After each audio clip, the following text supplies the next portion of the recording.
ඔදන්නවද මුළු ලෝකෙම්ම විශ්‍රාම ගන්න යන වයසේදී තමන් ගාව තියෙන රිසෝසස් වලින් ඔවුන්ගේ ඉතිරි ජීවිත කාලය ගෙවාගෙන යන්න පුළුවන් මිනිස්සු ඉන්නේ 5%.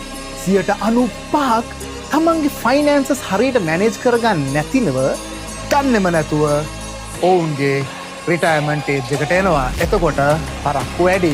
මම අද ඔයගොල්ලන්ට ආරාධනා කරනවා එකතු වෙන්න මේ 5% කාණ්ඩෙට. හිතන්න එපා ඒ 95% හිතන විදිහට. ඒ 95% වගේ නිදහසට කරුණු හොය හොය ජීවත් වෙන්න එපා. කාටවත් දොස් පවරගෙන ජීවත් වෙන්න එපා.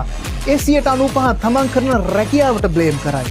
තමන්ගේ වටේ ඉන්න පිරිසට බ්ලේම් කරයි. තමන්ගේ පවුලට බ්ලේම් කරයි. මේ රටට බ්ලේම් කරයි. රටේ ආර්ථිකයට බ්ලේම් කරයි.